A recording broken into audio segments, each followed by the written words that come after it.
안녕하세요. 저는 브랭서물 아시아 재학 중인 참가번호 3번 이해담이라고 합니다.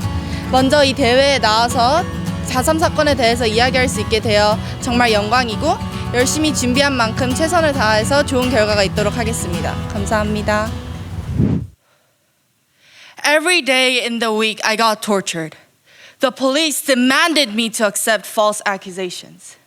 I had no choice but to give them the answer they wanted, accepting my crimes, which I haven't committed. This was a quote from Go Tae-myung, a victim of the 4.3 incident.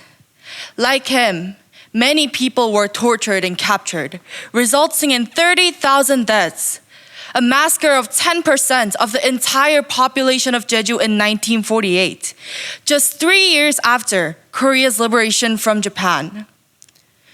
The 4.3 incident was an event started due to police brutality on innocent citizens who seek justice on a young girl who was heavily injured by the police. Citizens rioted and the police responded with violence and gunshots. As the violence increased, the government labeled Jeju to be a communist area and tried to cover up their actions. They continued violence on people and even set fire on villages just because people in Jeju were supposedly communists.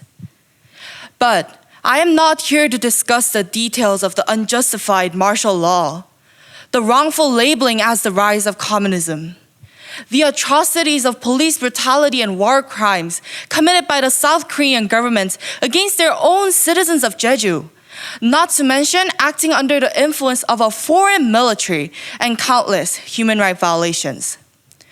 Rather, I wish to focus on the aftermath of this extreme violence, and most importantly, the lack of awareness the society has over the Jeju uprising.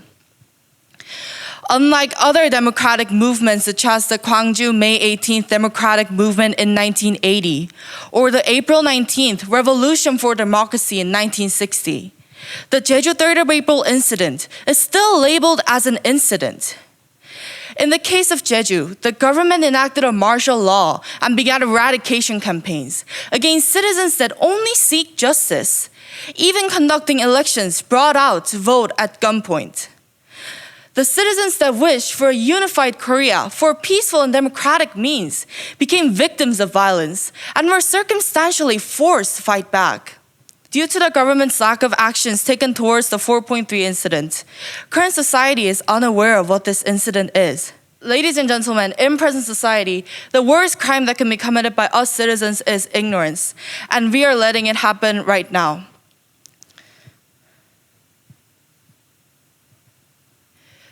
How an event that thousands of lives and rights were taken away in is not being recognized even in its own nation is unheard of.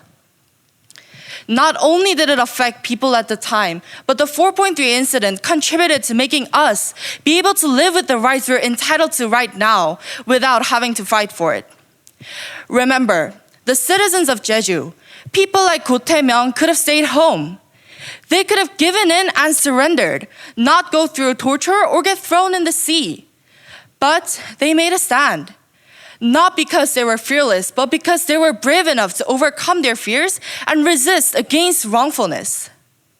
It is our job to remember their bravery against injustice and take action. Therefore, I believe that the naming of the 4.3 incident should be changed into something more suiting and honoring of the sacrifices made by our ancestors, the Jeju pro-democratic resistance. Not only will this name raise awareness and break many perceptions that people could have had due to its wrongful labeling, but it is something that should have been done years ago. I would like to end by thanking all the people who have fought for not only theirs, but our lives. I cannot express how grateful I am that I get to live in a world where I am given rights and safety. I believe that it is our turn to pay back our debt and give all the victims the honor they deserve. Thank you.